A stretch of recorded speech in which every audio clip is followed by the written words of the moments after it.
بسم الله الرحمن الرحيم. قال كذلك قال ربك هو علي هين وقد خلقتك من قبل ولم تك شيئا قال رب اجعل لي آية قال آيتك ألا تكلم الناس 3 ليال سويا فخرج على قومه من المحراب فأوحى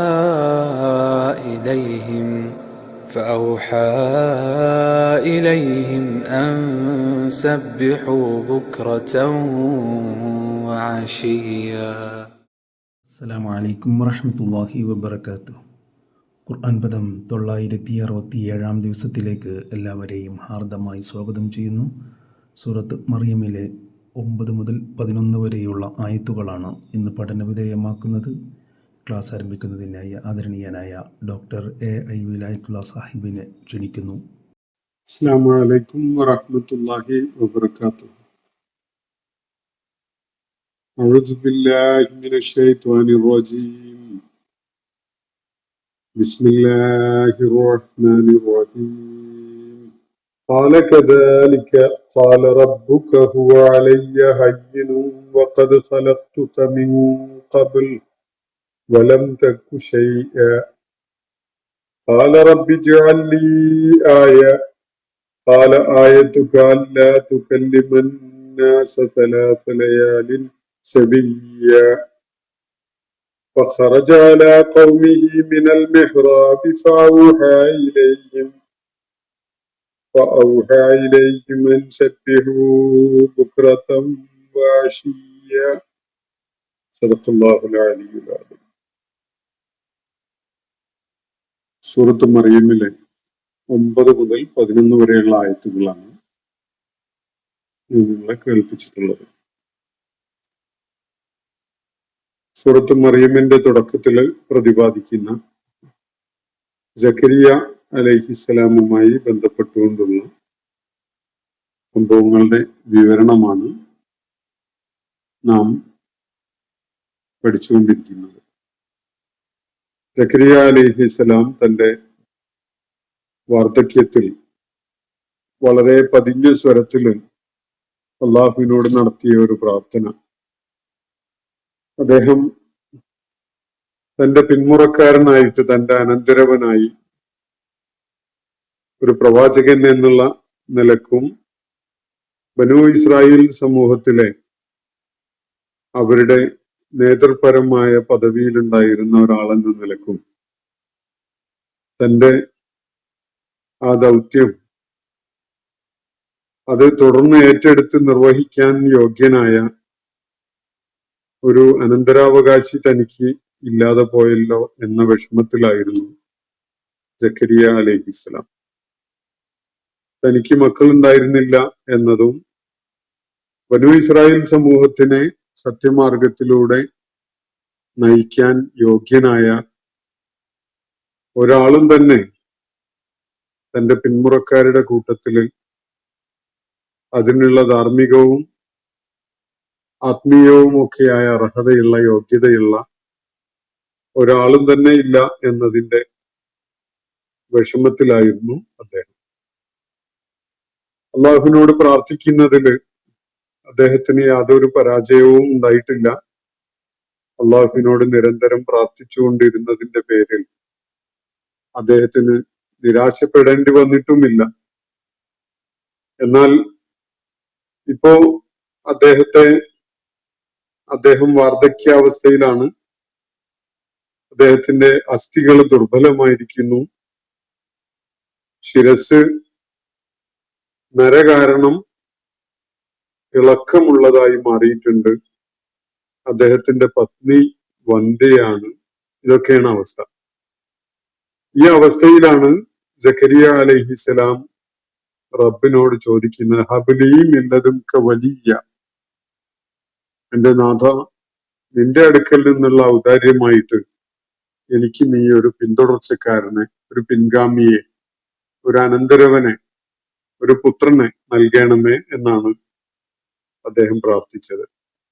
യരിസുനി വയരിസു മിൻ ആലി യാഖൂബ്, എന്റെ പിന്തുടർച്ചക്കാരനായിട്ട്, എന്റെ അനന്തരാവകാശിയായിട്ട് വരാൻ പറ്റുന്ന ആലി യാഖൂബിന്റെ ആ ദൗത്യവും പൈതൃകവും ഒക്കെ ഏറ്റെടുത്ത് നിർവഹിക്കാൻ കഴിയുന്ന യോഗ്യനായ ഒരുവനെ നീ തൃപ്തിപ്പെട്ട റബ്ബി വജഅൽഹു റബ്ബി റളിയ എന്നാണ് അദ്ദേഹം പറയുന്നത്.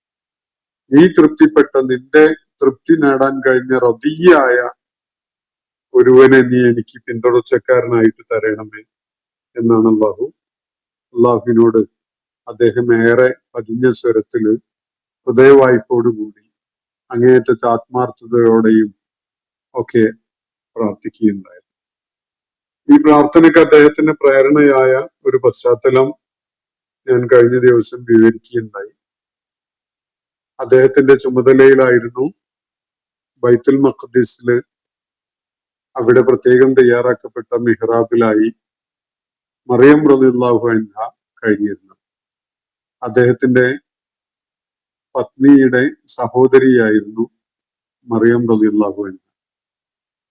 അവർക്ക് ദൈവിക മാർഗത്തിൽ അവരെ നേർച്ചയാക്കപ്പെട്ട, അതിനുവേണ്ടി പ്രത്യേകം ഒഴിഞ്ഞു നിർത്തപ്പെട്ട ഒരാള് എന്നുള്ള നിലക്ക് മറിയം റളിയല്ലാഹു അൻഹ ബൈത്തുൽ മഖ്ദിസിൽ പ്രത്യേകം തയ്യാറാക്കപ്പെട്ട മിഹ്റാബില് ആരാധനയിലും പ്രാർത്ഥനയിലും ഒക്കെയായിട്ട് കഴിഞ്ഞുകൊണ്ടിരിക്കുമ്പോഴാണ് സക്കരിയ അലൈഹിസലാം അവരുടെ ക്ഷേമകാര്യങ്ങൾ ഉറപ്പുവരുത്തുന്നതിന് വേണ്ടി അങ്ങോട്ട് കയറി ചെല്ലുമ്പോഴൊക്കെ തന്നെ അവർക്ക് എല്ലാവിധത്തിലും ആവശ്യമായ ഭക്ഷണവും പഴവർഗ്ഗങ്ങളും ഒക്കെ ലഭ്യമാക്കപ്പെട്ടതായിട്ട് കാണാനിടയായത്.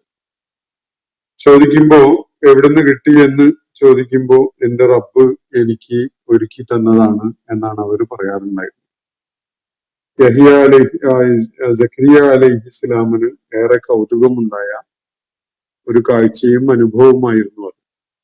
ആ ഒരു സന്ദർഭത്തിലും പശ്ചാത്തലത്തിലും ഒക്കെയാണ് സക്കരിയ അലൈഹിസ്സലാം അള്ളാഹുവിൽ പ്രതീക്ഷ അർപ്പിച്ചുകൊണ്ട് തന്റെ വാർദ്ധക്യ ഘട്ടത്തില് ഇങ്ങനെ ഒരു പ്രാർത്ഥന നിർവഹിക്കുന്നത്.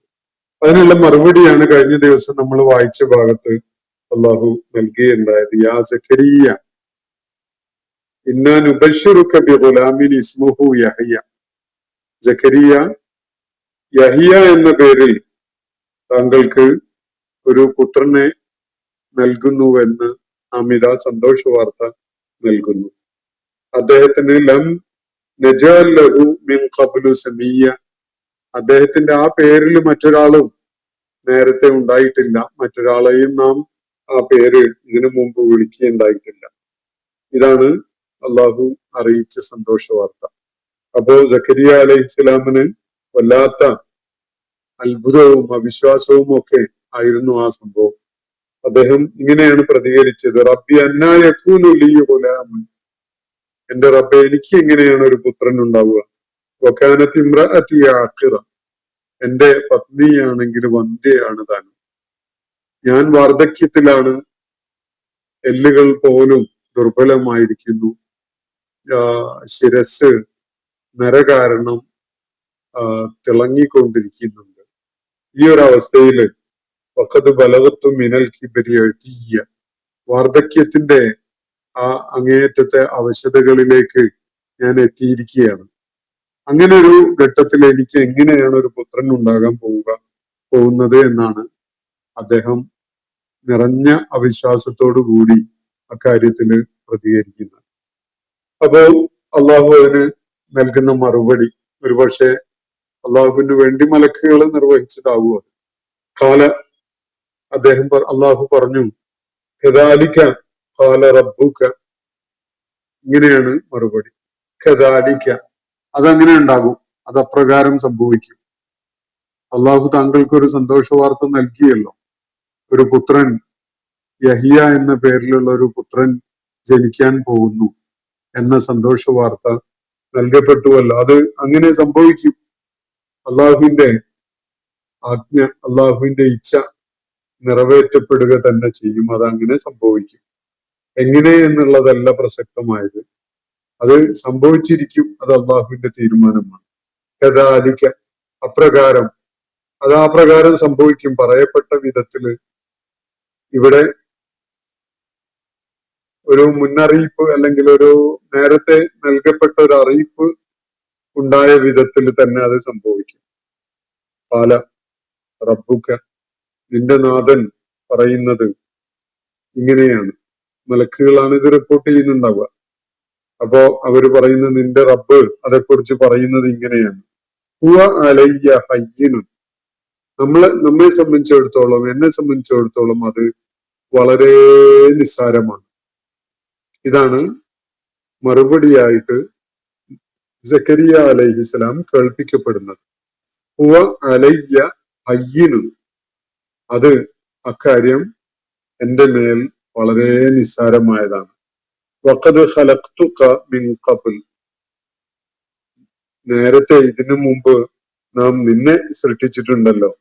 വലം തകു ശൈഅ, നീ ഒന്നുമായിരുന്നില്ലാത്ത ഒരു സന്ദർഭത്തില്, നിനക്കൊരു അസ്തിത്വവും നിനക്കൊരു എൻറ്റിറ്റിയും ഉണ്ടായിരുന്നില്ലാത്ത ഒരു ഘട്ടത്തില് ശൂന്യതയിൽ നിന്ന് നിന്നെ നാം സൃഷ്ടിക്കുകയുണ്ടായിട്ടുണ്ട്.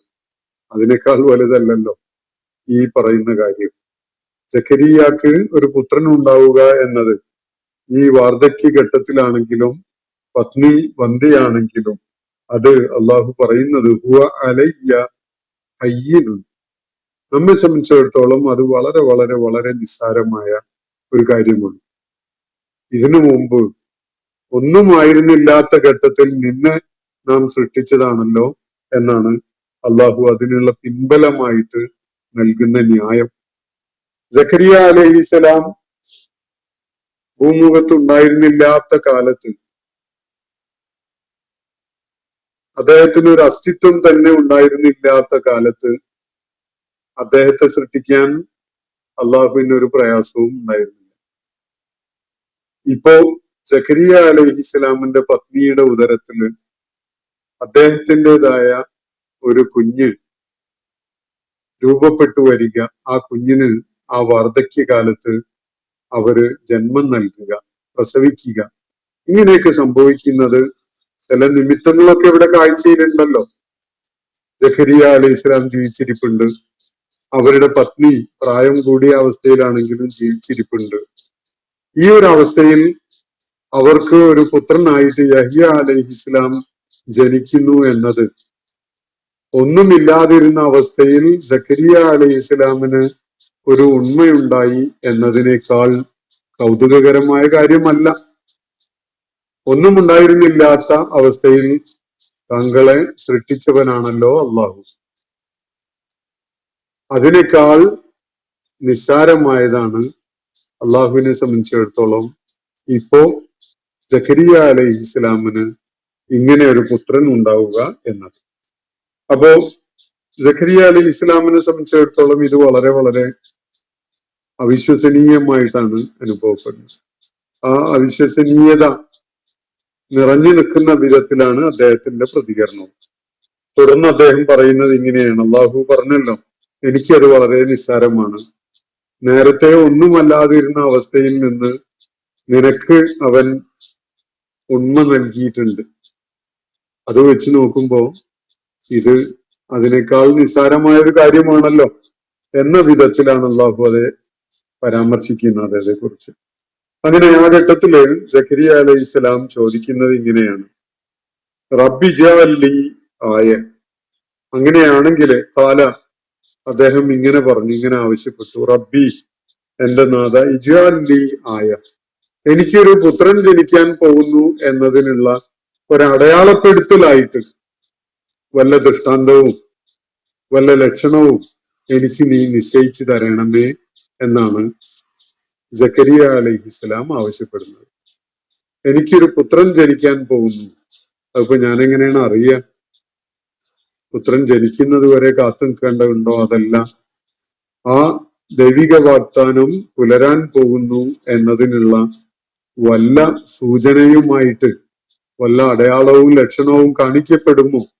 ഇതാണ് സക്കരിയ അലൈഹിസ്സലാം ചോദിക്കുന്നത്. റബ്ബി ജഅലി ആയ, എന്റെ നാഥ, നീ എനിക്ക് അതിനൊരു ദൃഷ്ടാന്തം, ഒരു തെളിവ്, ഒരു പ്രമാണം, ഒരു ലക്ഷണം കാണിച്ചു തരണമേ. കാല, അപ്പൊ അള്ളാഹു പറഞ്ഞു, ആയത്തുക, താങ്കൾക്കായി നിശ്ചയിക്കപ്പെട്ടിട്ടുള്ള ലക്ഷണം, താങ്കൾക്കായി നിശ്ചയിക്കപ്പെട്ടിട്ടുള്ള ഒരു പുത്രലബ്ധി ഉണ്ടാകുന്നു എന്നതിനുള്ള സൂചന, അല്ലാ തുകല്ലിമന്നാസ, താങ്കൾക്ക് ജനങ്ങളോട് സംസാരിക്കാൻ കഴിയാതിരിക്കുക എന്നതാണ്. സലാസ ലയാലിൻ സബിയ്യ, തുടർച്ചയായിട്ട് 3 നാളുകൾ, തുടർച്ചയായി 3 രാത്രികൾ അല്ലെങ്കിൽ 3 ദിവസങ്ങൾ സംസാരിക്കാൻ കഴിയാത്ത അവസ്ഥയിലായിരിക്കും നീ. ജനങ്ങളുടെ ഇടയിലേക്ക് ഇറങ്ങിച്ചെന്ന് ഒന്നും മിണ്ടിപ്പറയാൻ കഴിയാത്ത ഒരവസ്ഥ നിനക്കുണ്ടാകും. അത് 3 ദിവസങ്ങൾ തുടർച്ചയായിട്ട് നീ ഈ അവസ്ഥയിലായിരിക്കും, സംസാരിക്കാൻ പറ്റാത്ത അവസ്ഥയിൽ, ഊമയായ അവസ്ഥയിലാണ് ജക്കരിയ അലൈഹിസ്സലാം 2-3 ദിവസങ്ങൾ ഉണ്ടാവുക. അങ്ങനെ ഒരു ലക്ഷണം കണ്ടു കഴിഞ്ഞാൽ അതിന്റെ അർത്ഥം ജക്കരിയ അലൈഹിസ്സലാമിന് അള്ളാഹു വാഗ്ദാനം ചെയ്ത പുത്രലബ്ധി സംഭവിക്കാൻ പോകുന്നു എന്നതാണ്.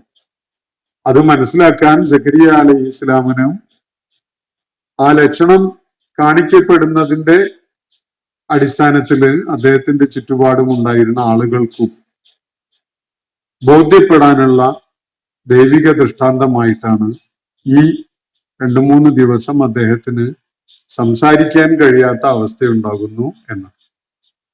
അപ്പൊ സക്കരിയ അലൈഹിസ്സലാം ആവശ്യപ്പെട്ടത്, എനിക്കൊരു പുത്രനുണ്ടാകാൻ പോകുന്നു എന്ന് അള്ളാഹു നൽകിയിരിക്കുന്ന വാഗ്ദാനം പുലരാൻ പോകുന്നു എന്നത് എനിക്ക് എങ്ങനെ അറിയാൻ കഴിയും?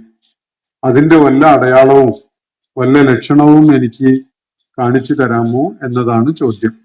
അള്ളാഹു നിശ്ചയിച്ചു കൊടുത്തിരിക്കുന്നത് 3 ദിവസം സക്കരിയ അലൈഹി ഇസ്ലാമിന് ജനങ്ങളോട് സംസാരിക്കാൻ കഴിയാത്ത അവസ്ഥ സംജാതമാകും. അതാണ് അദ്ദേഹത്തിന് ഒരു പുത്രലബ്ധി സംഭവിക്കാനിരിക്കുന്നു എന്നതിന്റെ സൂചന എന്നാണ് ഇവിടെ അള്ളാഹു പറയുന്നത്. അങ്ങനെ ആ അവസ്ഥ സംജാതമായപ്പോ ഫഖറജ അലാ ഖൗമിഹി മിനൽ മിഹ്റാബ്, അദ്ദേഹം മിഹ്റാബിൽ നിന്നായിട്ട് ജനങ്ങളുടെ അടുക്കലേക്ക് ഇറങ്ങിച്ചെന്നു. മിഹ്റാബ് എന്നത് സൂറത്തു ആലി ഇമ്രാനിൽ പരാമർശിക്കപ്പെട്ട വാക്കാണ്. നിത്യജീവിതത്തിലെ മുസ്ലിം സമൂഹത്തിന്റെ ഇടയിൽ ധാരാളമായി പ്രയോഗിക്കപ്പെടുന്ന ഒരു വാക്കാണ്. പള്ളിയില് ഇമാമ് നിൽക്കുന്ന ആ ഇടത്തിനാണ് സാധാരണഗതിയിൽ മിഹ്റാബ് എന്ന് പറയാറുള്ളത്. മെമ്പറൊക്കെയുള്ള ഇമാമ് നിന്ന് നമസ്കരിക്കുന്ന ആ ഇടം, അതാണ് മിഹ്റാബായിട്ട് നമ്മുടെ കാലഘട്ടത്തില് പറയാറുള്ളത്. എന്നാൽ ഇവിടെ വിശുദ്ധ ഖുർആനിൽ മറിയം റളിയല്ലാഹു അൻഹായും അതേപോലെ തന്നെ ജക്കരിയ അലൈഹി ഇസ്ലാമും ഒക്കെയായി ബന്ധപ്പെട്ടുകൊണ്ട് ബൈത്തുൽ മഖ്ദിസിന്റെ പശ്ചാത്തലത്തില് മിഹ്റാബ് എന്ന ഒരു പ്രയോഗം സ്വല്പം വ്യത്യസ്തമായതാണ് എന്ന് ചരിത്രപരമായി മനസ്സിലാക്കാൻ സാധിക്കും. അള്ളാഹുവിനോട് സ്വകാര്യതയിൽ ഇരുന്ന് വചനം ഇരുന്ന് പ്രാർത്ഥിക്കുന്നതിനും ആരാധനകളിൽ ഏർപ്പെടുന്നതിനും ഒക്കെ വേണ്ടി ബൈത്തുൽ മഖ്ദിസില്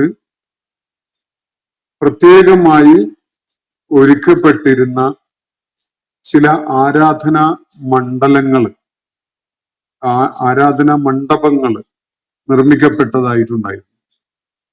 തറയിൽ നിന്ന് അല്പം ഉയർത്തി ഒരു പ്ലാറ്റ്ഫോം പോലെ ഉണ്ടാക്കി, മറയുണ്ടാക്കിക്കൊണ്ട് ഒരു ചെറിയൊരു ക്യാബിൻ സ്വഭാവത്തില് ഇങ്ങനെ തയ്യാറാക്കപ്പെട്ടിരുന്ന പ്രാർത്ഥനാ ഇടങ്ങളായിരുന്നു ഈ മിഹ്റാബ് എന്നതുകൊണ്ട് ഉദ്ദേശിക്കപ്പെട്ടിരുന്നത്. മസ്ജിദ് ബൈത്തുൽ മഖദ്ദിസില് മറിയം റളിയല്ലാഹു അൻഹ കഴിഞ്ഞുകൂടിയിരുന്നത് അതുപോലെ ഒരു മിഹ്റാബിലാണ്. അവിടെ അക്കാലത്ത് ബൈത്തുൽ മഖ്ദിസില് നിരന്തരമായി എഴുത്തിക്കാഫിൽ ഏർപ്പെട്ടുകൊണ്ടിരുന്ന ബനു ഇസ്രായേൽ സമൂഹത്തിലെ പ്രമുഖരായ പലരും കഴിഞ്ഞുകൂടിയിരുന്നത് ഇതുപോലെയുള്ള ഇത്തരം മിഹ്റാബുകളിലായിരുന്നു, പ്രാർത്ഥനാ മണ്ഡപങ്ങളിലായിരുന്നു. ജക്കരിയ അലൈഹി ഇസ്ലാമും സ്വാഭാവികമായി ബൈത്തുൽ മഖ്ദിസിന്റെ സംരക്ഷണ ചുമതലയും അതിന് വൃത്തിയാക്കി സജ്ജമാക്കി ഒരുക്കി വെക്കുന്നതിനും അവിടെ ആരാധനാ കർമ്മങ്ങളൊക്കെ ഭംഗിയായി നിർവഹിക്കപ്പെടുന്നു എന്നത് ഉറപ്പുവരുത്തുന്നതിനൊക്കെ ചുമതലയുണ്ടായിരുന്ന ആളുകളുടെ കൂട്ടത്തിൽ ഒരാളായിരുന്നു സക്കരിയ അലൈഹിസ്സലാം എന്നാണ് ബൈബിൾ സൂചനകളിൽ നിന്ന് മനസ്സിലാക്കാൻ സാധിക്കും. ദൈവിക ദൗത്യം നിർവഹിച്ചിരുന്ന ഒരു പ്രവാചകൻ കൂടിയായിരുന്നു അദ്ദേഹം എങ്കിലും ബൈബിളിന്റെ സൂചനകളിൽ അദ്ദേഹം ഒരു പ്രധാനപ്പെട്ട പുരോഹിതനായിരുന്നു എന്നാണ് കാണാൻ സാധിക്കും. എന്നായാലും സക്കരിയ അലൈഹിസ്സലാം പ്രാർത്ഥന ആരാധന കർമ്മങ്ങൾക്കൊക്കെ ആയിട്ട് കയറിയിരുന്നിരുന്ന സ്വകാര്യമായിട്ട് സമയം ചെലവഴിക്കാൻ ആരാധനയിലും പ്രാർത്ഥനയിലും ഒക്കെ ചെലവഴിക്കാൻ വേണ്ടി കണ്ടെത്തിയിരുന്ന ഇടം ആയിരുന്നു ഈ മിഹ്റാബ്. അപ്പൊ മിഹ്റാബിൽ നിന്ന് ഇറങ്ങി ജനങ്ങളുടെ അടുക്കലേക്ക് വന്നുകൊണ്ട് ആ ഘട്ടത്തില് സക്കരിയ അലൈഹിസ്സലാം പറഞ്ഞു. അദ്ദേഹം പറയുന്നത് ആംഗ്യഭാഷയിലാണ് ജനങ്ങളോട് അവരോട് കൺവേ ചെയ്തു. ഔഹ എന്ന് പറഞ്ഞ വഹിയെ നൽകി, ഔഹായിലേക്കും അവരിലേക്കായി വഹിയെ നൽകി എന്നാണ് അത് സൂചിപ്പിക്കുന്നത്. വഹിയ് എന്നതിന് വളരെ വിശാലമായ അർത്ഥതലങ്ങളുണ്ട്. ഭാഷാ മാധ്യമം കൂടാതെ തന്നെ ഒരാശയം ഒരാളുടെ ഹൃദയത്തിലേക്ക് എത്തിക്കുന്ന ദൈവികമായ ഒരു രീതിയാണ് യഥാർത്ഥത്തില് വഹി. ഈ വഹി നടപ്പാക്കപ്പെട്ടതിന് പല രീതികളും അല്ലാഹ് സ്വീകരിച്ചിട്ടുണ്ട്. പ്രവാചകന്മാർക്ക് നൽകിയ വഹീന്റെ രീതിയുണ്ട്. മറിയം റളിയല്ലാഹു അൻഹ പ്രസവ വേദന അടുത്ത ഘട്ടത്തിൽ അവർക്ക് നൽകിയിരുന്ന ചില നിർദ്ദേശങ്ങളെ വഹി എന്ന് പരാമർശിക്കുന്നുണ്ട്. തേനീച്ചക്ക് തേൻ സംഭരിക്കാൻ വേണ്ടി അള്ളാഹു നൽകുന്ന നിർദ്ദേശത്തെ കുറിച്ച് വഹി എന്ന് അള്ളാഹു പറയുന്നുണ്ട്. ഇവിടെ സക്കരിയ അലൈഹി ഇസ്ലാമിന് ഒരു പുത്രലബ്ധി അറിയിച്ചുകൊണ്ടുള്ള അദ്ദേഹത്തിന്റെ സംസാര വൈഭവം എടുത്തു കളയപ്പെട്ട ഒരവസ്ഥ വന്നപ്പോ ആ ഘട്ടത്തില് അദ്ദേഹം ജനങ്ങളുമായി ആശയവിനിമയം നടത്തിയ ആംഗ്യഭാഷയിലുള്ള സംസാരത്തിനെ സൂചിപ്പിച്ചുകൊണ്ടാണ് ഇവിടെ വഹി എന്ന പദം ഉപയോഗിക്കുന്നത്. അപ്പോ ഭാഷേതരമായ വിധത്തില് ഒരു ആശയം മറ്റൊരാളിലേക്ക് പകർന്നു നൽകുന്ന ഒരു സംവിധാനത്തിനാണ് വഹി എന്ന് പൊതുവായിട്ട് ഇവിടെ മനസ്സിലാക്കാൻ സാധിക്കുന്നത്. മിനൽ മിഹ്റാബ്, അദ്ദേഹം മിഹ്റാബിൽ നിന്നായിട്ട് ജനങ്ങളുടെ അടുക്കലേക്ക് ഇറങ്ങി ചെന്നിട്ട് ഔഹായിലേക്കും അവരെ ധരിപ്പിച്ചു, അവരോട് പറയുകയുണ്ടായി. അവർക്കൊരു നിർദ്ദേശം നൽകുകയാണ് ഉണ്ടായത്. നിങ്ങൾ പ്രഭാതങ്ങളിലും പ്രദോഷങ്ങളിലുമായിട്ട് അള്ളാഹുവിനെ വാഴ്ത്തിക്കൊള്ളുക എന്നാണ് അദ്ദേഹം അവരോട് അറിയിച്ചത്. അൻസബ്ബിഹു, നിങ്ങൾ തസ്ബീഹ് ചെയ്യുക, സുബ്ഹാനല്ലാഹ് എന്ന് നിങ്ങൾ പറഞ്ഞുകൊണ്ടിരിക്കുക. സുബ്ഹാനല്ലാഹിൽ അദീം, സുബ്ഹാനല്ലാഹ് വബിഹംദിഹി തുടങ്ങിയിട്ടുള്ള സ്തുതി കീർത്തനങ്ങളും വാഴ്ത്തലുകളും നിങ്ങൾ പ്രഭാതങ്ങളിലും പ്രദോഷങ്ങളിലുമായിട്ട് ചെയ്തു കൊള്ളുക എന്നതാണ് സക്കരിയ അലൈഹി ഇസ്ലാം അവർക്ക് നൽകുന്ന നിർദ്ദേശം. പരോക്ഷമായിട്ട് അത് സൂചിപ്പിക്കുന്നത് സക്കരിയ അലൈഹി ഇസ്ലാമിന് നേരത്തെ വാഗ്ദാനം ചെയ്യപ്പെട്ട വിധത്തിലുള്ള ആ സന്തോഷ വാർത്ത യാഥാർത്ഥ്യമാവുകയാണ്. അതിന്റെ സൂചനയും ലക്ഷണവും ഒക്കെയാണ് ഇവിടെ നൽകപ്പെട്ടിരിക്കുന്നത്. അതുകൊണ്ട് സക്കരിയ അലൈഹി ഇസ്ലാം മുഖേന യഹിയ എന്നൊരു പുത്രനെ ലഭിക്കുക വഴി ബനൂ ഇസ്രായേൽ സമൂഹം പുതിയൊരു മാർഗദർശിയെ ലഭിക്കുന്ന ഒരു സന്തോഷം ഏറ്റുവാങ്ങുന്ന ഒരു സന്ദർഭം ആയതിനാൽ എല്ലാവരും തന്നെ പ്രഭാതങ്ങളിലും പ്രദോഷങ്ങളിലും അള്ളാഹുവിന് സ്തുതികീർത്തനങ്ങൾ അർപ്പിച്ചു കൊള്ളട്ടെ എന്നാണ് ഇവിടെ സക്കരിയ അലൈഹി ഇസ്ലാം ജനങ്ങളോടായിട്ട് നിർദ്ദേശിക്കുന്നത്. നേരത്തെ താൻ അള്ളാഹുവിന്റെ ഈ സന്തോഷ വൃത്താന്തം പുലരുന്ന വിധത്തില് അത് അനുഭവിക്കാൻ പോകുന്നു എന്നത് എങ്ങനെ അറിയാൻ കഴിയും എന്നതാണ് അദ്ദേഹം ഉന്നയിച്ച ചോദ്യം. അതിന് നൽകപ്പെട്ട മറുപടി 3 നാളുകൾ തുടർച്ചയായിട്ട് ജനങ്ങളോട് സംസാരിക്കാൻ കഴിയാത്ത ഒരവസ്ഥ അദ്ദേഹത്തിന് ഉണ്ടാകും എന്നതാണ് പറയപ്പെട്ടത്. ഈ സന്തോഷ വാർത്ത പുലരാൻ അള്ളാഹു നിശ്ചയിച്ച സമയമെടുത്തപ്പോ സക്കരിയ അലൈഹി ഇസ്ലാമിന് സംസാര വൈഭവം ഇല്ലാതെയായി. അദ്ദേഹം ജനങ്ങളുടെ അടുക്കലേക്ക് ഇറങ്ങിച്ചെന്നുകൊണ്ട് അവരോട് പറയുന്നത് സബ്ബിഹു ബുഖറത്തം വ അശിയ്യ, നിങ്ങള് ബുഖറത്തിലും അഷിയിലും, ബുഖറത്ത് എന്ന് പറഞ്ഞാൽ പുലരാൻ കാലം, അഷി എന്ന് പറഞ്ഞാൽ സന്ധ്യാവേള, പ്രഭാത വേളയിലും പ്രദോഷ വേളയിലും നിങ്ങൾ അള്ളാഹുവിന് തസ്ബീഹ് ചെയ്യുക, അള്ളാഹുവിന് സ്തുതി കീർത്തനങ്ങൾ വാഴ്ത്തിക്കൊണ്ടിരിക്കുക. ഇതാണ് അദ്ദേഹം അന്യഭാഷയിലൂടെ അവരെ അറിയിച്ചിരിക്കുന്ന കാര്യം. അപ്പൊ സക്കരിയ അലൈഹി ഇസ്ലാമിന് അള്ളാഹു നൽകിയ വാഗ്ദാനം പുലരാൻ പോവുകയാണ്. അതിന്റെ ലക്ഷണമായിട്ട് അദ്ദേഹത്തിന് 3 ദിവസം തുടർച്ചയായിട്ട് സംസാരശേഷി ഇല്ലാത്ത അവസ്ഥ വന്നുപെട്ടിരിക്കുന്നു. ഇതാണ് അവസ്ഥ, ഇതാണ് കാര്യങ്ങളുടെ അത് പ്രയോഗത്തിൽ വരാൻ വേണ്ടി അള്ളാഹു നിശ്ചയിച്ച സമയം എടുത്തപ്പോ സംഭവിക്കുന്നത്. അപ്പൊ സക്കരിയ അലൈഹി ഇസ്ലാമിന്റെ ജീവിതത്തിലെ അത്യത്ഭുതകരമായ ഒരു കാര്യം, അദ്ദേഹം അള്ളാഹുവിനോട് നിർവഹിച്ചുകൊണ്ടിരുന്ന പ്രാർത്ഥനയ്ക്കുള്ള ഉത്തരം, അതും തീർത്തും അസ്വാഭാവികമായ രീതിയിൽ. പ്രായാധിക്യത്തിൽ അദ്ദേഹം അവശതകളിലെത്തിയ ഘട്ടത്തില് പത്നി വന്ധ്യയാണ് എന്ന യാഥാർത്ഥ്യം നിലനിൽക്കെ അദ്ദേഹത്തിന് ദൈവിക പ്രവചനം പുലരുന്ന വിധത്തില് ഒരു പുത്രൻ ജനിക്കുകയാണ്. ആ പുത്രൻ ഉണ്ടാകുന്ന ഘട്ടത്തില് അത് തിരിച്ചറിയുന്നതിന് വേണ്ടി 3 ദിവസം സംസാരശേഷി അദ്ദേഹത്തിന് ഉണ്ടാവുകയില്ല എന്നതാണ് ഒരു അടയാളമായിട്ട് നിശ്ചയിച്ചു കൊടുത്തിട്ടുണ്ടായിരുന്ന കാര്യം.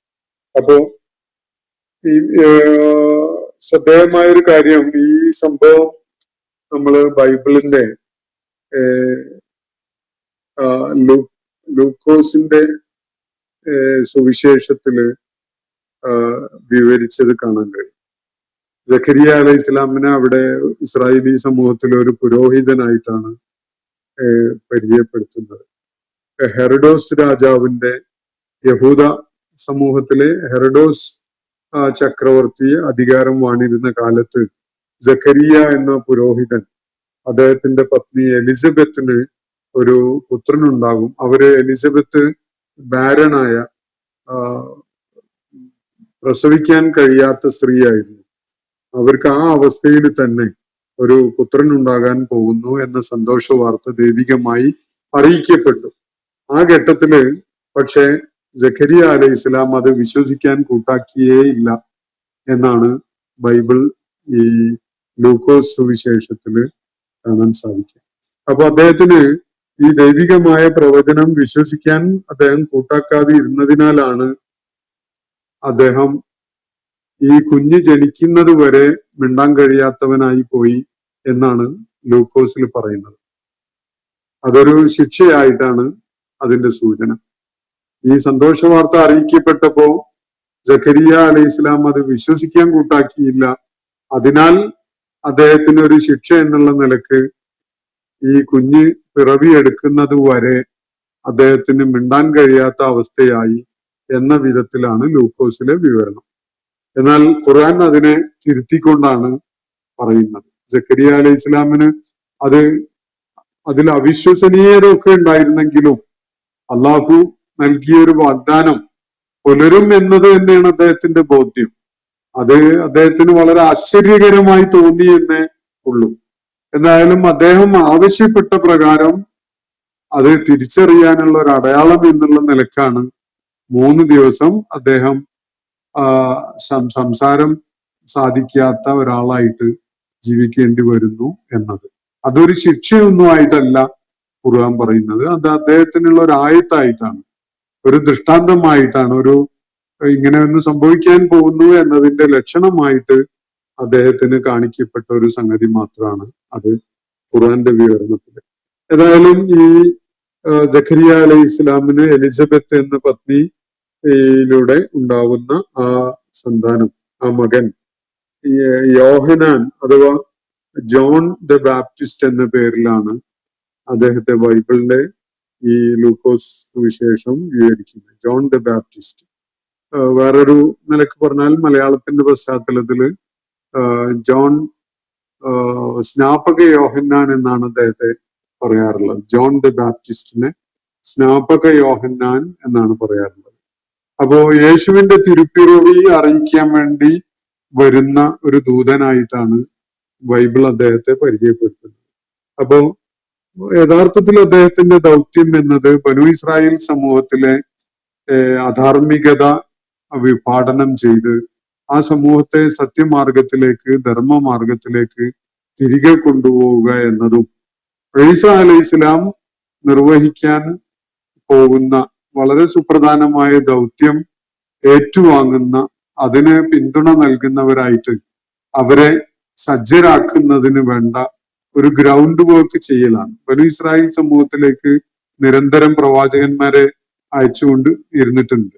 അപ്പോ യഹ്യ അലൈഹി ഇസ്ലാം ഇനി അദ്ദേഹത്തിന് തുടർന്ന് വരാനിരിക്കുന്ന പ്രവാചകൻ ഈസ അലൈഹി ഇസ്ലാമിന്റെ ദൗത്യ നിർവഹണത്തിന് പറ്റിയ വിധത്തില് ബനു ഇസ്രായേൽ സമൂഹത്തെ പാകപ്പെടുത്തി ധാർമ്മികമായും സദാചാരപരമായും ഒക്കെ അവരെ ഉയർത്തിക്കൊണ്ടുവരിക എന്ന ഒരു ഉത്തരവാദിത്തമായിരുന്നു അദ്ദേഹത്തിന് നൽകപ്പെട്ടിരുന്നത്.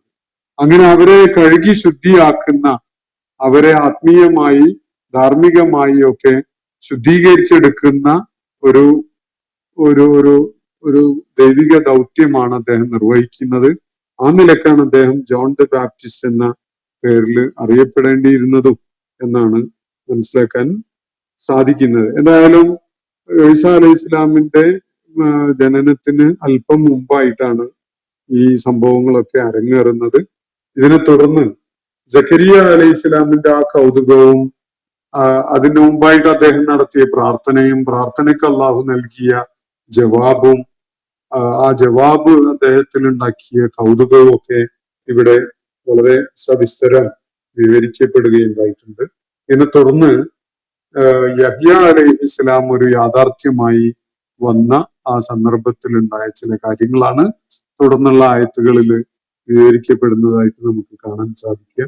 ഇൻഷാ അല്ലാഹ് തുടർന്നുള്ള ആയത്തുകൾ നമുക്ക് വിശദീകരിക്കുമ്പോൾ ആ കാര്യങ്ങളിലേക്ക് അതിന്റെ കൂടുതൽ വിശദാംശങ്ങൾ മനസ്സിലാക്കാൻ ശ്രമിക്കാം. ഒന്ന് രണ്ട് ചോദ്യങ്ങള് അയച്ചു കിട്ടിയിരുന്നത് ഉണ്ടായിരുന്നത് ഞാനൊരു വളരെ കുറഞ്ഞ സമയം കൊണ്ട് അതിനെക്കുറിച്ച് സൂചിപ്പിക്കാം എന്നാണ് വിചാരിക്കുന്നത്.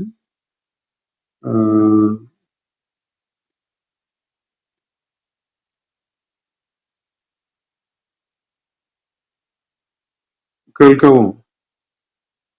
കേൾക്കുന്നുണ്ട്. ഇന്നലെ അയച്ചു കിട്ടിയ ചോദ്യം, ഇങ്ങനെ സകല കാര്യങ്ങളും അല്ലാഹുവാണ് ചെയ്യുന്നത് എങ്കിൽ മുസ്ലിങ്ങൾക്ക് വിരുദ്ധമായി ഈ ലോകത്തിൽ നടക്കുന്ന അക്രമങ്ങളിൽ പോലും അല്ലാഹു നിഷ്ക്രിയനായിരിക്കുന്നത് എന്തുകൊണ്ടായിരിക്കും എന്നാണ് ഒരു ചോദ്യം. ഒരു സ്വാഭാവികമായി ഈ അള്ളാഹുവിനെ തിരിച്ചറിഞ്ഞിട്ടില്ലാത്ത, അല്ലെങ്കിൽ വിശ്വാസപരമായ ബോധ്യങ്ങൾ ഉണ്ടായിട്ടില്ലാത്ത ആളുകളെ സംബന്ധിച്ചിടത്തോളം സ്വാഭാവികമായ നിലക്ക് മനസ്സിൽ രൂപപ്പെടാനിടയുള്ള ഒരു ചോദ്യമാണ്. അള്ളാഹു ഇത്രയൊക്കെ ശ്രദ്ധയോടെയും കരുതലോടെയും പല കാര്യങ്ങളും പലരുടെയും കാര്യത്തിൽ ചെയ്തിരിക്കെ ഇപ്പോ നമ്മൾ കാണുന്ന വിധത്തിലുള്ള മുസ്ലിം വേട്ട, പ്രത്യേകിച്ച് ഗസയിലും അതുപോലെയുള്ള ഇടങ്ങളിലൊക്കെ നിരന്തരമായി നമ്മൾ കണ്ടുകൊണ്ടിരിക്കുന്ന ഈ രക്തച്ചൊരിച്ചിലും, അതുപോലെ ഒരു സമുദായം അതും അള്ളാഹുവിന്റെ സത്യമാർഗം സ്വീകരിച്ച് മുന്നേറുന്ന ഒരു സമൂഹം നിരന്തരമായി ലോകത്തിന്റെ പല ഭാഗങ്ങളിലും വേട്ടയാടപ്പെടുന്നു എന്നൊരവസ്ഥയും എന്തുകൊണ്ട് അള്ളാഹു തടയുന്നില്ല എന്നതാണ് അദ്ദേഹം ഉന്നയിക്കുന്ന ഒരു ചോദ്യം. ജീവിതം എന്താണ് എന്നത് ഖുർആൻ വരച്ച് കാണിക്കുന്നത് നമ്മൾ സങ്കല്പിക്കുന്ന പോലെ സുഭിക്ഷതയും സുഖക്ഷേമകരമായ ഒരു അവസ്ഥയും ഉണ്ടാവുക, അതാണ് വിജയം എന്ന നിലക്കുള്ള ഒരു നിർവചനം ജീവിതത്തിന് അള്ളാഹു നൽകിയിട്ടില്ല. മറിച്ച് ജീവിതം നിരന്തരമായ പരീക്ഷണങ്ങൾക്കായിട്ടുള്ളതാണ്. അള്ളാഹു മരണത്തെയും ജീവിതത്തെയും സൃഷ്ടിച്ചിരിക്കുന്നത് തന്നെ ഖലഖൽ മൗത വൽ ഹയാത്ത ലിയബ്ലുവക്കും അയ്യുക്കും അഹ്സനു അമല എന്നാണ്. നിങ്ങളിൽ ആര് ഏറ്റവും ഉത്കൃഷ്ടമായ കർമ്മങ്ങൾ ചെയ്തുകൊണ്ട് മുന്നേറും എന്ന് പരീക്ഷിക്കുന്നതിന് വേണ്ടിയാണ് ജീവിതത്തെയും മരണത്തെയും അള്ളാഹു സംവിധാനിച്ചിരിക്കുന്നത് എന്നാണ് അള്ളാഹു പറയുന്നത്. ആരാണ് തനിക്ക് നൽകപ്പെട്ട എല്ലാം അള്ളാഹുവിന് വേണ്ടി സമർപ്പിക്കാൻ സന്നദ്ധരാവുക എന്ന വിധത്തില് തീർച്ചയായിട്ടും അള്ളാഹു നിരന്തരം പരീക്ഷിച്ചുകൊണ്ടിരിക്കും. അത് ഓരോരുത്തരും വിശ്വാസപരമായും അവരുടെ ധാർമ്മിക സദാചാരപരമായും ഒക്കെ കൈവരിക്കുന്ന നേട്ടങ്ങളുടെ ഉയർച്ച അനുസരിച്ച് ഈ പരീക്ഷണങ്ങളുടെ കടുപ്പവും കാഠിന്യവും വർദ്ധിച്ചുകൊണ്ടിരിക്കും. കാപട്യത്തിലേക്കും അവിശ്വാസത്തിലേക്കും ഒക്കെ ആളുകൾ അങ്ങ് വഴുതി പോകുന്നതിനനുസരിച്ച് ഒരുപക്ഷെ അവര് പ്രത്യക്ഷത്തില് നമ്മൾ കാണുന്ന വിധത്തിലുള്ള പ്രയാസങ്ങളൊന്നും അനുഭവിക്കാത്ത സുഖക്ഷേമങ്ങൾ കൂടുതൽ കിട്ടുന്നവരായി എന്നും വരാം. എന്തായാലും അള്ളാഹുവിന്റെ സംവിധാനത്തില് ഈ ജീവിതം സുഖക്ഷേമകരമായി അങ്ങ് ജീവിച്ചു തീർക്കാൻ വേണ്ടി അള്ളാഹു സംവിധാനിച്ചിട്ടുള്ളതല്ല.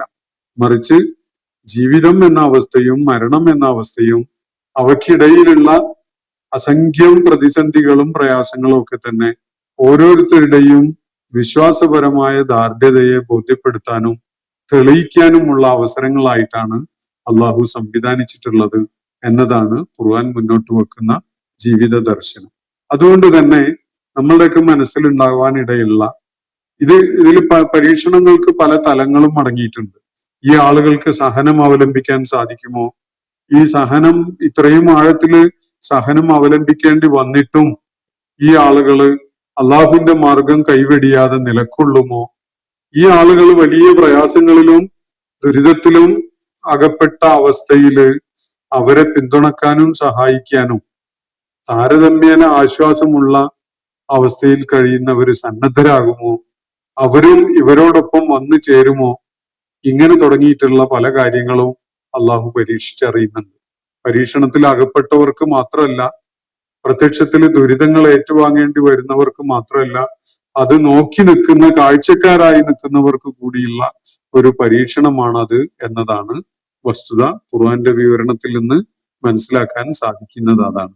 ഇനി ആരെങ്കിലും എല്ലാ നിലക്കും തികവാർന്ന വിധത്തില് വിഭവങ്ങളും സൗകര്യങ്ങളും വരുമാനവും പ്രസിദ്ധിയും പേരും പദവിയും ഒക്കെയുള്ള എല്ലാം തികഞ്ഞൊരവസ്ഥയിലാണ് ഉള്ളതെങ്കിൽ അയാള് സൗഭാഗ്യവാനാണ്. അള്ളാഹു അയാളെ സഈദാക്കിയിരിക്കുന്നു, ശഖിയായിട്ടല്ല അയാൾ ഉള്ളത് എന്ന് നമുക്ക് എങ്ങനെ ഉറപ്പിക്കാൻ പറ്റും? അങ്ങനെയുള്ള സൗഭാഗ്യങ്ങളില് പ്രത്യക്ഷത്തിൽ കഴിയുന്ന ആളുകൾ പലപ്പോഴും വലിയ ശഖിയായിരിക്കും, വലിയ ദൗർഭാഗ്യവാന്മാരും വലിയ നഷ്ടകാരികളും ആയിരിക്കാനാണ് സാധ്യത. നമ്മളിപ്പോ കാണുന്ന ദുരിതം അനുഭവിച്ചുകൊണ്ടിരിക്കുന്ന ആളുകള് അവർക്ക് അവരുടെ സഹനത്തിന് അള്ളാഹുവിന്റെ ഭാഗത്തു നിന്നുള്ള വലിയ അംഗീകാരവും അതുപോലെ പ്രതിഫലവും മോക്ഷവും ഒക്കെ അവരെ കാത്തിരിക്കുന്നുണ്ടാവുകയും ചെയ്യും. ഇതാണ് അതിന്റെ വസ്തുത. അപ്പോ പ്രത്യക്ഷത്തിൽ ദുരിതം അനുഭവിക്കുന്നു എന്നത് അവര് നിരാശപ്പെടേണ്ടവരോ ദുരിതത്തിൽ അകപ്പെട്ടവരോ പരാജിതരോ ആണ് എന്നതിന്റെ സൂചനയല്ല, മറിച്ച് അത് വിജയം വരിക്കുന്നവരുടെ ലക്ഷണങ്ങളിൽ പെട്ടതാണ്. അവര് സഹനം അവലംബിക്കുകയും അള്ളാഹുവിൽ അർപ്പിച്ചുകൊണ്ട് എല്ലാം നേരിടാൻ സന്നദ്ധരാവുകയും ചെയ്യുകയാണെങ്കിൽ അവർക്ക് അതിലൂടെ വിജയമുണ്ട്. അത് കണ്ടു നിൽക്കുന്നവര് അവരുടെ സഹായത്തിനും അവർക്ക് പിന്തുണ നൽകുന്നതിനും ഒക്കെയായിട്ട് രംഗത്ത് വരുന്നുവെങ്കിൽ അതില് അവർക്കും വലിയ വിജയവും അതുപോലെ തന്നെ ദൈവികമായ പ്രതിഫലവും ഒക്കെ അവരെ കാത്തിരിക്കുന്നു എന്നതാണ് വസ്തുത. കാര്യങ്ങൾ വ്യക്തമായിട്ടുണ്ടാകും എന്ന് വിചാരിക്കുന്നു. ഇത് പീസ് എന്ന പ്രൊഫൈലിൽ നിന്നാണ് ആ ചോദ്യം വന്നിരുന്നത്. അതിന്റെ മുമ്പ് ഒരു ചോദ്യം ഉണ്ടായിരുന്നത് എല്ലാ കഴിവുകളുമുള്ള എല്ലാ അറിവുകളുമുള്ള അള്ളാഹുവിനോട് പ്രാർത്ഥിക്കാനും നമ്മൾ ആവശ്യപ്പെടുന്നതും പെടേണ്ടതുണ്ടോ? ആവശ്യപ്പെട്ടാലും പ്രാർത്ഥിക്കലും അള്ളാഹുവിന്റെ കഴിവിനെ പറ്റിയുള്ള മനുഷ്യന്റെ ധാരണയും അതുവഴി വിശ്വാസവും കുറക്കുകയല്ലേ ചെയ്യുക എന്നാണ്. എല്ലാ കഴിവും ഒക്കെയുള്ള അറിവും കഴിവുമുള്ള അള്ളാഹുവിനോട് പ്രാർത്ഥിക്കുമ്പോൾ അത് അള്ളാഹുവിലുള്ള വിശ്വാസവും അള്ളാഹുവിന്റെ കഴിവുകളെ കുറിച്ചുള്ള ധാരണയിലും മങ്ങലേൽപ്പിക്കുകയല്ലേ എന്നതാണ് ഒരു ചോദ്യം ഇവിടെയുള്ളത്. പ്രാർത്ഥിക്കുന്നത് അള്ളാഹ്ക്ക് അറിയാത്തത് കൊണ്ടല്ല. ഇപ്പൊ ഞാൻ ദുരിതത്തിലാണ് എന്നത് അള്ളാഹുവിന് അറിയാം. അത് അള്ളാഹു കണ്ടറിഞ്ഞ് പരിഹരിച്ചു തരട്ടെ എന്നതാണ് ഈ ഹമീദ് മേത്രാണ് ഈ ചോദ്യം ഉന്നയിച്ചിരിക്കുന്നത്. അദ്ദേഹം ഉന്നയിച്ചിരിക്കുന്ന ചോദ്യത്തിന്റെ ഒരു സ്വരം അതാണ്. എന്റെ വിഷമം അള്ളാഹുവിന് എന്നെ അറിയില്ലേ? അത് പരിഹരിക്കാനുള്ള കഴിവ് അള്ളാഹുവിനുണ്ടല്ലോ, എന്നാ പിന്നെ അതങ്ങ് ചെയ്താൽ പോരെ. എന്നെ കൊണ്ട് അതിങ്ങനെ ചോദിക്കുകയും പ്രാർത്ഥിക്കുകയും ഒക്കെ ചെയ്യിപ്പിക്കണ എന്തിനാണ്? അത് എനിക്ക് അള്ളാഹുവിനെ കുറിച്ചുള്ള ധാരണ ഒരല്പം മങ്ങലേൽപ്പിക്കുന്നതായി മാറൂലേ എന്നതൊക്കെയാണ് അദ്ദേഹം ഉന്നയിക്കുന്ന ഒരു കാര്യം. എപ്പോഴും തന്നെ മനസ്സിലാക്കേണ്ട ഒരു സംഗതി, ഇപ്പോ മകന് അച്ഛനോട് വിധേയത്വം കാണിച്ചുകൊണ്ട് നിൽക്കുക എന്നുള്ളത് ഒരു അസ്വസ്ഥത ആയിട്ട് അനുഭവപ്പെടുന്നുണ്ടെങ്കിൽ അച്ഛന് മകനെ മനസ്സിലാക്കുന്നത് എപ്പോഴും അച്ഛനോട് കാര്യങ്ങളൊക്കെ ചോദിച്ചറിയുകയും അച്ഛനോട് ഒരു വിധേയത്വം കാണിച്ചുകൊണ്ടുള്ള പെരുമാറ്റവും സ്വഭാവവും ഒക്കെ കാണിക്കുകയൊക്കെ ചെയ്യുമ്പോഴാണ് അച്ഛൻ അതിൽ വലിയ ആഹ്ലാദവും സന്തോഷവും ഒക്കെ ഉണ്ടാവുക. ഇവനെന്നും ഓരോന്ന് വന്ന് ചോദിച്ച് എന്നെ ശല്യപ്പെടുത്തുകയാണ് എന്നല്ല അച്ഛനും തോന്നുക. മറിച്ച് അവൻ എൻ്റെ അടുത്ത് കാര്യങ്ങൾ വന്ന് പറഞ്ഞല്ലോ, എന്നോട് കൂടിയാലോചിച്ചല്ലോ, എന്നോട് സഹായം ആവശ്യപ്പെട്ടല്ലോ എന്നതൊക്കെ തന്നെ ഏതൊരു അച്ഛനും സന്തോഷം ഉണ്ടാകുന്ന ഒരു അനുഭവമാണ്. യഥാർത്ഥത്തിൽ ഒരു അച്ഛൻ അച്ഛനാവുന്നതും മകൻ മകനാവുന്നതും ഒക്കെ അങ്ങനെയാണ്. ഇതേപോലെ ഇതൊരു ഉപമയാണ്. ഇതേപോലെ ഒരു അടിമയും അവന്റെ സൃഷ്ടാവായ ഉടമയും ആ ബന്ധം ഊഷ്മളമാവുന്നത് യഥാർത്ഥത്തില് ഒരു അടിമ സ്വയം അവന്റെ സൃഷ്ടാവായ റബ്ബിന്റെ അടിമയാണ് എന്ന് ഏറ്റുപറഞ്ഞുകൊണ്ട് അവന്റെ സഹായങ്ങളിലും അവന്റെ ആശ്രിതത്വത്തിലുമാണ് താൻ കഴിയുന്നത് എന്ന് ബോധ്യപ്പെടുത്തുന്നതിലാണ് യഥാർത്ഥത്തിൽ ആ വിധേയപ്പെടല് അടങ്ങിയിരിക്കുന്നത്. അള്ളാഹുവിന് ഏറെ സന്തോഷകരമായ ഒരു കാര്യമാണ് തന്റെ അടിമ തന്റെ അടുക്കല് കൈകൾ ഉയർത്തിക്കൊണ്ട് തന്നോട് കേണ് ചോദിച്ചുകൊണ്ടിരിക്കുന്നു എന്ന കാര്യം. മറ്റൊരാളോടും ചോദിക്കാൻ കൂട്ടാക്കാതെ എന്റെ അടിമ എന്നോടാണല്ലോ ചോദിക്കുന്നത് എന്നത് അള്ളാഹുവിനെ സന്തോഷിപ്പിക്കുന്ന ഒരു കാര്യമാണ്. ഈ അടിമയുടെ കാര്യത്തിലും താൻ മറ്റൊരാളോടും ചോദിക്കാതെ, മറ്റൊരാളുടെയും മുന്നിൽ തല കുനിക്കാതെ, മറ്റൊരാളുടെ മുന്നിൽ ചെറുതാവാതെ എന്റെ സൃഷ്ടാവായ റബ്ബിനോടാണല്ലോ ഞാൻ ചോദിക്കുന്നത് എന്നത് സന്തോഷാശ്രുക്കള് അയാളുടെ കണ്ണുകളിൽ ഉണ്ടാക്കുന്ന ഒരു അനുഭവമാണ്. യഥാർത്ഥത്തിൽ അതിന്റെ പ്രകൃതവും സ്വഭാവവും എന്താണ് എന്ന് മനസ്സിലാക്കി കഴിഞ്ഞാൽ ഈ ചോദ്യം തീർത്തും അപ്രസക്തമായിട്ട് മാറും. അത് നമ്മളുടെ ഒരു മനോവിലാസത്തില് നമ്മൾ രൂപപ്പെടുത്തിയെടുക്കുന്ന ഒരു ആശയം മാത്രമാണ് ഇത്. റബ്ബിനെ തിരിച്ചറിഞ്ഞവർ റബ്ബിനോട് ഹൃദയവായ്പോടുകൂടി ചോദിച്ചുകൊണ്ടിരിക്കുന്നത് ഒരിക്കലും തന്നെ അവർക്കൊരു കുറച്ചിലായിട്ട് തോന്നൂല, അത് ഒരു ശല്യമായിട്ട് റബ്ബിനും തോന്നൂല. അങ്ങനെയാണ് ഖുർആൻ അതേക്കുറിച്ച് നമുക്ക് വ്യക്തമാക്കി തരുന്നത്. അള്ളാഹുവിനോട് ഹബലുൽ വരീദിനേക്കാൾ കണ്ടനാടിയേക്കാൾ അടുത്ത് നിൽക്കുന്നവരാണ് നിങ്ങൾ എന്ന് മനസ്സിലാക്കിക്കൊണ്ട് പ്രാർത്ഥിക്കാൻ വേണ്ടി നമ്മളോട് അള്ളാഹു ആവശ്യപ്പെടുന്നുണ്ട്. അത് ഊഷ്മളമായ ഒരു ബന്ധം സൃഷ്ടാവുമായി ഉണ്ടാക്കുന്നതിന് വേണ്ടി കൂടിയാണ്. അങ്ങനെ ഒരു ബന്ധം സൃഷ്ടാവുമായിട്ട് ഇല്ലെങ്കിൽ ആ മനുഷ്യൻ ഭൂമുഖത്തുള്ള സകലതിന്റെയും അടിമയായി മാറും. സകല അധികാരികളുടെയും മുന്നില് അടിമയായിട്ട് തലകുനിച്ച് തല ചൊറിഞ്ഞ് നിൽക്കുന്നവനായിട്ട് മാറും. യാതൊരു വിധത്തിലുള്ള വ്യക്തിത്വ ഗുണവും ഇല്ലാത്ത ഒരു മഹാവിഡ്ഢിയായ ഒരു മനുഷ്യൻ അർഹതയില്ലാത്തവരുടെ മുന്നിൽ പോയിട്ട് തല കുനിച്ച് തല ചൊറിഞ്ഞു നിൽക്കുന്ന ഒരവസ്ഥയിലായിരിക്കും അയാള് ഉണ്ടാവുക. അള്ളാഹുവിന്റെ മുന്നിൽ തല കുനിച്ച് അവന്റെ മുന്നിൽ അവനോട് യാചിച്ചുകൊണ്ട് നിലകൊള്ളുന്ന ഒരവസ്ഥയല്ല ഒരാൾക്കുള്ളതെങ്കിൽ അവൻ മറ്റ് പല അധികാരസ്ഥന്മാരുടെയും മുന്നില് അടിമയായി ഓച്ചാനിച്ച് നിൽക്കുന്ന ഒരു കാഴ്ച ആണ് നമുക്ക് കാണേണ്ടി വരിക. ഇത് ഞാൻ വെറുതെ പറയല്ല, ചരിത്രത്തിലുടനീളം ഇതിനുള്ള തെളിവുകൾ കാണാൻ കഴിയും. നമ്മുടെ സമകാലിക ലോകത്തും ഇതിന് നിരന്തരം നമ്മുടെ കൺമുന്നില് തെളിവുകൾ എത്തിക്കൊണ്ടിരിക്കുന്നുണ്ട്. ഈ രണ്ട് ചോദ്യങ്ങളാണ് ഇവിടെ ഉന്നയിക്കപ്പെട്ടിരുന്നത്. അതിനുള്ള പ്രതികരണമാണ് ഞാൻ നൽകിയിട്ടുള്ളത്. അള്ളാഹു നമ്മെ എല്ലാവരെയും അനുഗ്രഹിക്കുമാറാവട്ടെ. വാഖിറു ദഅവാന അനിൽ ഹംദുലില്ലാഹി റബ്ബിൽ ആലമീൻ. അസ്സലാമു അലൈക്കും വറഹ്മത്തുള്ളാഹി വബറകാതുഹു. ഇന്നത്തെ ഖുർആൻ പദം ഇവിടെ സമാപിക്കുന്നു. ഖുർആൻ പദത്തിൽ പങ്കെടുത്ത എല്ലാവർക്കും അള്ളാഹു അർഹമായ പ്രതിഫലം നൽകി അനുഗ്രഹിക്കട്ടെ. വആഖിറു ദഅവാന അനിൽ ഹംദുലില്ലാഹി റബ്ബിൽ ആലമീൻ. അസ്സലാമു അലൈക്കും വറഹ്മത്തുള്ളാഹി വബറകാതുഹു.